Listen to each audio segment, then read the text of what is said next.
काली जेठानी और गोरी देवरानी की दीपावली। बहन जी, सब बात ठीक है।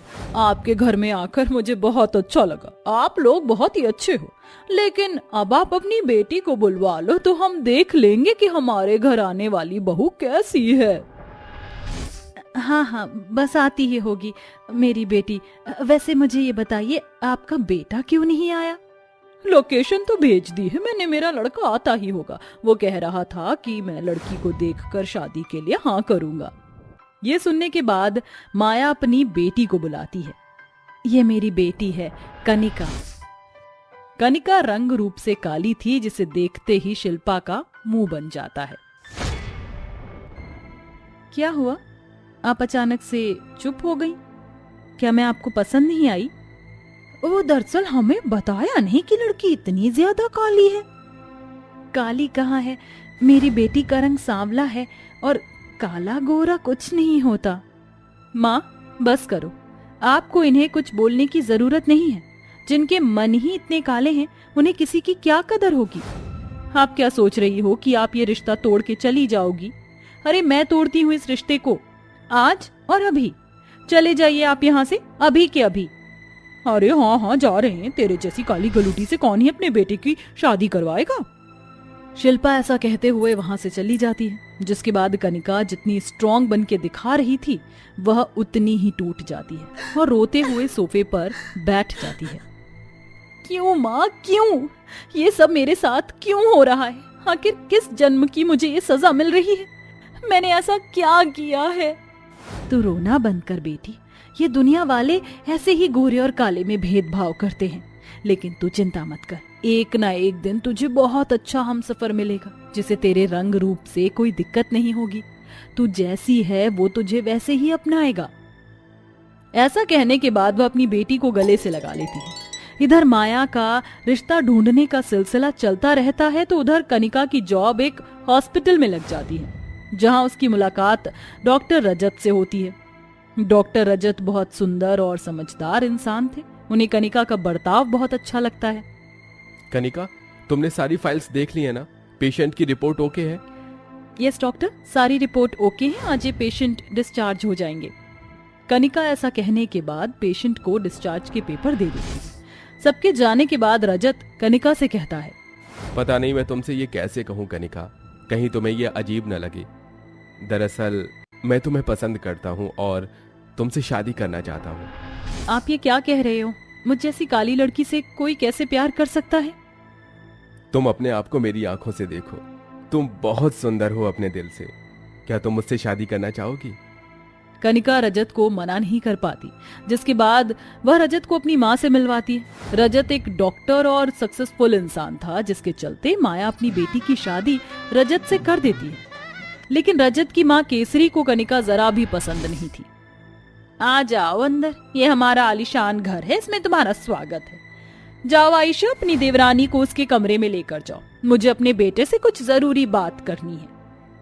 आयशा कनिका के रंग रूप को देखकर अपने मन में कहती है, क्या कर दिया ये देवर जी ने। डॉक्टर बनने के बाद इतनी सारी लड़कियां मर रही थी इनसे शादी करने के लिए, लेकिन इन्होंने तो गोबर में जाके मुंह मार लिया। जेठानी जी, क्या हुआ? आप क्या सोच रही हो? कुछ नहीं, चलो लेकर चलती हूँ तुम्हें मैं हमारे देवर जी के कमरे में। इधर आयशा कनिका को रजत के कमरे में ले जाती है, तो उधर अपने कमरे में केसरी अपने छोटे बेटे रजत से कहती है, मैंने तुझे इतना पढ़ाया लिखाया, इस काबिल बनाया कि तेरे आगे पीछे अमीर खानदान की लड़कियों के रिश्ते मंडराते रहे। जैसा सोचा वैसा हुआ भी, लेकिन केसरी का बेटा होने के बाद तुमने इस काली कलूटी से शादी कर ली।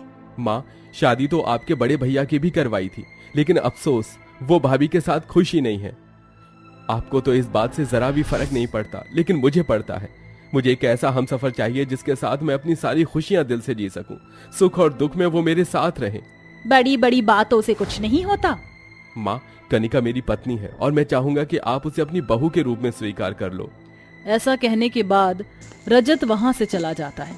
मैं भी तेरी माँ हूँ बेटा। मैंने इस लड़की को इस दिवाली से पहले इस घर से भगा ना दिया तो मेरा नाम भी केसरी नहीं। केसरी अपनी बड़ी बहू आयशा के साथ मिलकर बेचारी कनिका को बहुत परेशान करने लगती है। कल से तुम्हें सुबह के 5 बजे उठना है और कुएं के पानी से नहाना है, जिसके बाद ही तुम घर के काम और रसोई में हाथ बटा सकोगी। ठीक है माँ जी, जैसा आप कहें। अच्छा मेरी बात सुनो, कपड़ा लो और घर की साफ सफाई करने लग जाओ। दिवाली की सफाई करनी जरूरी है, घर पर मेहमान आएंगे। केसरी के कहने पर कनिका नौकरों की तरह काम करने लगती है। तभी केसरी के पास आयशा आती है। वाह माँ जी, आपने तो पहले दिन से ही इसे इसकी असली हैसियत दिखा दी। और माँ जी, मैं तो ये कह रही थी कि दिवाली के लिए साड़ी लेकर आते हैं, डिजाइनर साड़ी ही लेंगे। आयशा के कहने पर केसरी अपनी ओर अपनी बड़ी बहू के लिए डिजाइनर साड़ी देखने लगती है। वहीं दूर खड़ी कनिका लालसा भरी नजरों से साड़ियां देख रही होती है। कितनी सुंदर साड़ी है, मेरा भी मन हो रहा है कि मैं अपने लिए दिवाली पर पहनने के लिए साड़ी ले लूं। यहाँ कनिका ऐसा सोच रही होती है, वहां आयशा को कोई साड़ी पसंद नहीं आती। कैसी साड़ी दिखा रहे हो, और कोई अच्छा डिजाइन नहीं है क्या? मुझे ये सब डिजाइन ओल्ड फैशन लग रहे हैं, और कोई डिजाइन दिखाओ। कनिका की सास और जेठानी अपने लिए साड़ी पसंद कर रही होती हैं। तभी वहां रजत आ जाता है। अरे ये क्या, तुम यहाँ साफ सफाई क्यों कर रही हो? वहाँ माँ भाभी को साड़ी पसंद करवा रही हैं। चलो तुम भी अपने लिए साड़ी पसंद कर लो। जैसे ही रजत कनिका को वहां लेकर आता है, आयशा का मुंह उतर आता है। इस कल्लो को यहाँ लाने की जरूरत क्या थी? इस कल्लो के काले रंग पर कोई साड़ी नहीं खिलने वाली। एक काम करो, ये काली साड़ी पहना दो अपनी काली पत्नी को, इसको पहनते ही ये काली माता लगेगी।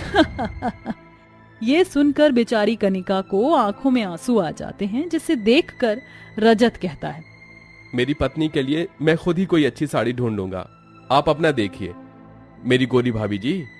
ऐसा कहने के बाद रजत को एक बहुत प्यारी साड़ी पसंद आती है, जिसका रंग कनिका को भी पसंद आता है और वह उसे ले लेती है। लेकिन इस बात से आयशा बहुत जल जाती है। देखो तो सही, देवर जी तो पूरे मजनू ही बन गए हैं। आयशा ऐसा कहकर वहां से चली जाती है, जिसके बाद केसरी भी चली जाती है। ऐसे ही रजत हर बार अपनी पत्नी कनिका को हर चीज के लिए सपोर्ट करता है। जब दिवाली का दिन आता है तो शगुन के तौर पर केसरी अपनी बहू आयशा को शगुन देने उसके कमरे में जाती है। बहू, हो बहू, कहाँ गई? हाँ माँ जी, बोलिए। ये देखो, आज शाम दिवाली की पूजा में तुम ये सारे पुश्तैनी गहने और ये साड़ी पहनना। मेरी तमन्ना थी कि ये सब मैं अपनी बड़ी बहू को दूं। ओह गॉड, ये क्या बकवास है। ऐसा कहकर वह शगुन की प्लेट में हाथ मारकर सब नीचे गिरा देती है। आपने सोचा भी कैसे, ये पुराने गहने और गंदी सी साड़ी मैं दिवाली पर पहनूंगी? मैंने अपने लिए मनीष मल्होत्रा का लहंगा ऑर्डर किया है, मैं तो इस दिवाली वही पहनूंगी। और हाँ, मैं पूजा में भी नहीं आ सकती, आज मेरी किटी पार्टी है, मुझे वहां जाना है। अब आप यहाँ से चली जाओ, मुझे तैयार होना है। अपनी बड़ी बहू का ऐसा बर्ताव देखकर केसरी की आंखों में आंसू आ जाते हैं और वह अपनी पुश्तैनी गहने और कपड़े लेकर वहां से चली जाती है। कमरे के बाहर आने के बाद उसे उसका बेटा रजत मिलता है। माँ, आपकी आंखों में ये आंसू ये साफ जाहिर कर रहे हैं कि आपकी सुंदर गोरी अमीर घर की बड़ी बहू ने आपकी इज्जत को अपने पैरों तले रौंद दिया है। ऐसा होना ही था। आपने जितना सिर पर जो इसको चढ़ा रखा था, इसको देखो, बेचारी मेरी पत्नी कनिका आपके बताए काम को अभी तक कर रही है। क्या आपको नहीं लगता कि इस पर उसका अधिकार है? सही कहा बेटा, कनिका बहुत संस्कारी है। आज तक उसने मुझे पलट कर जवाब नहीं दिया, बल्कि दिवाली के चलते मैंने उसके ऊपर अत्याचार भी किए। लेकिन अब सही वक्त है, मुझे उससे माफी मांगनी चाहिए और इस शगुन पर उसका ही अधिकार है। केसरी शगुन के कपड़े और गहने कनिका को देने जाती है। बस करो बहू, बहुत हुआ। अब से तुम्हें किसी भी काम को हाथ लगाने की जरूरत नहीं है। मुझे माफ कर दो, मैंने तुम्हारे रंग रूप की वजह से बहुत ज्यादती की है। मुझे ऐसा नहीं करना चाहिए था। माँ जी, आपको मुझसे माफी मांगने की कोई जरूरत नहीं है, आप तो मेरी माँ जैसी हो। अब माँ का दर्जा दिया है तो बहू, ये शगुन स्वीकार करो, इस पर तुम्हारा हक है। आज दिवाली की पूजा में मैं तुम्हारे हाथों से करवाऊंगी। केसरी ऐसा कहने के बाद शगुन कनिका को दे देती है, जिसके बाद कनिका शगुन को अपने माथे से लगाकर स्वीकार करती है और दिवाली की पूजा वह खुद अपने हाथों से करती है। ये दिवाली कनिका की बहुत प्यारी जाती है। वहीं दिवाली खत्म होने के बाद केसरी आयशा को अच्छा सबक सिखाती है, जिसके बाद आयशा भी सुधर जाती है और अब वह सभी एक साथ खुशी खुशी रहने लगते हैं। मॉडर्न और गवार बहू की दीपावली पूजा। हे सुनो, ए सुरेखा जी। हाँ निरंजना जी, कैसी हो? सब बढ़िया। आप सब्जी लेने जा रही हो क्या? हाँ बस यहीं सब्जी मंडी तक ही जा रही थी, बोलिए। नहीं, वो मुझे भी ब्रोकली मंगवानी थी, आप मेरी भी ले आना। बीरो बीरो बिरोजली, ये क्या चीज है? अब रोजली नहीं, ब्रोकली। माफ करना निरंजना बहन, ये चीज का तो नाम भी हमने पहली बार ही सुना है। आप ही हमारे साथ चलकर क्यों नहीं ले आती हो? नहीं नहीं बहना, तुम ही जाओ, मैं इतनी गर्मी में बाहर नहीं निकलूंगी। सूरज की किरणों से बहन हम जल थोड़े ही जाएंगे, तुम तो हद ही करती हो। जा शट अप, तुम जैसे देहाती इस बात को नहीं समझेंगे। Just go to your way, okay? जरा ये अंग्रेजी हमारे सामने मत झाड़ो निरंजना बहन, वरना अगर हम अपनी पर आ गए ना तो आपके कान नहीं सुन पाएंगे। चुप करो गवार औरत। निरंजना और सुरेखा में छोटी सी ही बात पर बहस शुरू हो गई। वो दोनों पड़ोसन थी जो सालों से एक दूसरे के आमने सामने रह रही थी, लेकिन दोनों की ही क्लास में काफी अंतर था। सुरेखा एक सीधी शरीफ सी औरत थी, तो वहीं निरंजना नए जमाने की चंट चालाक और मॉडर्न अमीर औरत थी। अब तो वो दोनों ही अधेड़ उम्र की हो चुकी थी और दोनों के ही बच्चे जवान। ना जाने खुद को क्या समझती है, अमीर है तो क्या सभी को अपनी उंगली पर नचाएगी? अरे होगी तू कहीं की अमीर, लेकिन हमें तूने खरीद नहीं लिया, समझी? सुरेखा ऐसे बक बक करके वापस अपनी राह निकल गई। उन दोनों परिवारों में जरा सी भी नहीं बनती थी। ऐसे ही देखते देखते समय बीत रहा था और आज के दिन सुरेखा के बेटे की शादी थी।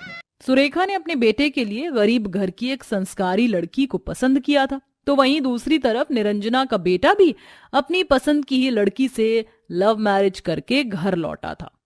आजा बहू, अपने कदमों की रौनक से मेरे घर में भी खुशियां और सुकून भर दे। सुरेखा की बहू लहंगे चोली में पूरा चेहरा ढककर घूंघट किए हुए थी और उसका पूरी रस्मों के साथ गृह प्रवेश भी करवाया गया। लेकिन वहीं निरंजना की बहू उसके बेटे से शादी करके शॉर्ट ड्रेस में ही अपने ससुराल आ गई थी। समर्थ, ये कौन है? इतने इनोसेंट मत बनिए। आपका बेटा एक लड़की को अपने साथ लेकर आया है तो आप खुद भी समझदार हो। क्या ये तेरी गर्लफ्रेंड है? गर्लफ्रेंड थी, अब मैं आपकी बहू हूं और मेरे ख्याल से आप तो बहुत ज्यादा मॉडर्न ख्यालात की है ना, तो आपको तो इस सब में कोई परेशानी नहीं होगी। अनामिका की बात सुनकर निरंजना बस चुप ही हो गई और अनामिका बिना किसी रस्म के अपने ससुराल आ गई, जहां गवार सुरेखा के घर में हंसी खुशी के साथ लक्ष्मी आई थी। वहीं निरंजना के घर की लक्ष्मी भी उसी की तरह घमंडी और उससे 2 हाथ आगे थी। ऐसे ही कई दिन बीत गए। एक तरफ सुरेखा की बहू थी जिसने सारी जिम्मेदारियों को अपने कंधों पर संभाल लिया था। माँ जी, ये लीजिए अतुल जी की तनख्वाह। मैंने ही अतुल को बोला था कि अब से अपनी तनख्वाह वो लाकर मुझे नहीं तुझे दिया करे। लेकिन क्यों माँ जी? तो इस घर को बड़े ही अच्छे से चला रही है, मुझे यकीन है कि इस पैसे को भी तू बड़े ही संभाल कर इस्तेमाल करेगी। ये सुनकर सरिता को बहुत अच्छा लगा और उसने अपनी सास से पैसे ले लिए। माँ जी, मैं आपका भरोसा कभी नहीं तोड़ूंगी, मैं इस पैसे को भी बहुत संभाल कर इस्तेमाल करूंगी। बहुत अच्छे।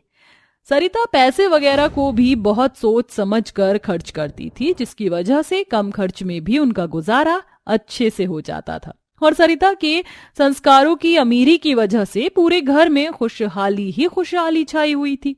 तो वहीं दूसरी ओर निरंजना के घर में कोई भी खुश नहीं था। अनामिका, तुम कहाँ जा रही हो? मम्मी जी, आज मेरी फ्रेंड्स के साथ मैं क्लब जा रही हूँ। हमेशा क्लब क्लब, अरे कभी घर में भी रुक जाया करो। What the hell? आपको मुझे घर में रुकवा कर करना क्या है?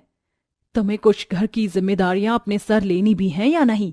जरा हमारे सामने वाले घर में देखो, उस गवार के यहाँ सब हमसे गरीब होकर भी कितने खुश हैं, और एक हमारे घर का माहौल देखो। मम्मी जी, मैं नहीं जानती कि सभी को खुश कैसे रखा जाता है, मुझे तो बस अपनी खुशी की परवाह है, समझिए आप। और हाँ, अब मेरा रास्ता छोड़िए, मुझे क्लब जाना है। ऐसा बोलकर अनामिका क्लब के लिए निकल गई। वो लोग अमीर तो थे, लेकिन अनामिका की फिजूल खर्ची और आवारा आदतों की वजह से उनके घर में कभी भी खुशहाली नहीं आती थी। ऐसे ही सिलसिला जारी था और अब दीपावली आने वाली थी। मम्मी जी देखो तो जरा कितना फैंसी वुडन लैंप है, मैं तो दिवाली के लिए इस लैंप को ऑर्डर कर रही हूँ। लेकिन ये तो बहुत महंगा है। तो क्या हुआ, वैसे भी पैसे को बचा बचा कर क्या हमें बैंगन उगाने हैं, मैं तो चली से ऑर्डर करने। अनामिका की दिवाली की तैयारियां जोरों शोरों से जारी थी, तो वहीं दूसरी तरफ एक गंवार बहू की दिवाली की तैयारियां कुछ इस तरह से हो रही थी। सासू माँ, मैं दीपावली पर जलाने के लिए दीपक और आपके लिए साड़ी ले आई हूँ। शुक्रिया बहू, तू अपने लिए कुछ नहीं लाई? अभी थोड़े से पैसे बच रहे हैं, मैं उनमें से बाद में अपने लिए साड़ी और पकवान का सामान लेती आऊंगी। सरिता थोड़े से ही पैसे से अपने परिवार की बड़ी बड़ी खुशियां समेट रही थी। भले ही उन लोगों के पास ज्यादा कुछ नहीं था, लेकिन वो कम तैयारी में भी बहुत खुश थे। देखते ही देखते ऐसे ही दिन बीत गए और आज दिवाली का दिन था। मॉडर्न बहू अनामिका वेस्टर्न ड्रेस पहनकर बिल्कुल विदेशी लोगों की तरह तैयार हुई और उसने अपने पूरे घर को बहुत ही अच्छे से सजाया था, लेकिन फिर भी उनके घर की रौनक मानो कहीं गुम थी। तो वहीं दूसरी तरफ, माँ जी चलिए मिलकर लक्ष्मी माँ की पूजा करते हैं। बहू जल्दी से कर ले, फिर मेहमान भी बस आते ही होंगे। सरिता और सुरेखा ने अपने परिवार के साथ मिलकर लक्ष्मी माँ की पूजा की और फिर उन दोनों ने अपने पूरे घर में दीपक जला दिए। उनके पास पटाखों वगैरह के लिए पैसे नहीं थे, लेकिन वो ऐसी शांत सी दिवाली मनाकर भी बहुत ज्यादा खुश थे। माँ जी हमारे पास जो है हमें वही अपने पड़ोसियों से बांटना चाहिए, चलिए हम अपने घर में बनी मिठाई ही बांटते हैं। सरिता और सुरेखा ने घर में ही खीर बनाई थी, वो दोनों उसे ही घर घर बांटने निकल गईं और फिर वो खीर लेकर निरंजना के घर पहुंची। सजावट तो बहुत ही अच्छी है, लेकिन यहाँ इतना सन्नाटा क्यों है? ये मॉडर्न ऐसे ही रहते हैं बहू। वो दोनों उनके दरवाजे पर खड़े होकर ऐसे बोल रही थीं कि तभी अनामिका ने दरवाजा खोल दिया। जी हैप्पी दिवाली, ये लीजिए। ओह, अंदर आने को नहीं बोलेंगी? तुमसे मतलब? माफ करना, लेकिन आज के दिन आपके यहाँ इतनी शांति क्यों है? सरिता की बात सुनकर अनामिका चुप हो गई। मुझे ऐसा कहना तो नहीं चाहिए, लेकिन मुझे लगता है कि आपको शायद दीपावली का मतलब नहीं मालूम है। आज का दिन बस सजावट करके घर बैठने का नहीं, बल्कि खुशियों को बांटने फैलाने का दिन है। अपनी और अपने साथ 4 लोगों की जिंदगी में दीपक जलाने का दिन है। आपको अगर अच्छा लगे तो क्या आप हमारे साथ दीपावली मनाना चाहोगी? सरिता की बातें अनामिका को कुछ कुछ सही लगी और निरंजना और अनामिका ने उन दोनों को घर के अंदर बुला लिया। सरिता ने आकर सबसे पहले घर में दीपक जलाए और फिर उसने अनामिका को भी साड़ी पहनने को बोला। इस त्योहार को इसके तरीके से मनाइए, आपको अच्छा लगेगा। अनामिका ने साड़ी पहनी और फिर वो सरिता के साथ मिलकर घर घर मिठाई वगैरह बांटने गई। अनामिका को ये सब करके बहुत अच्छा लगा और उसे मन ही मन ये समझ आया कि सिर्फ मॉडर्न होना ही सब कुछ नहीं है। शुक्रिया सरिता, इस दिवाली तुमने मेरी आंखें खोल दी। चलो अब हम मिलकर इस त्योहार को सेलिब्रेट करेंगे। उस दिन अनामिका ने सरिता को अपनी दोस्त बना लिया। उन दोनों के परिवारों ने मिलकर अनामिका की छत पर पटाखे जलाए और बहुत सारे मजे किए। सरिता की संगत में रहकर अब अनामिका भी संस्कारों को महसूस कर रही थी और अब सब कुछ सही हो चुका था।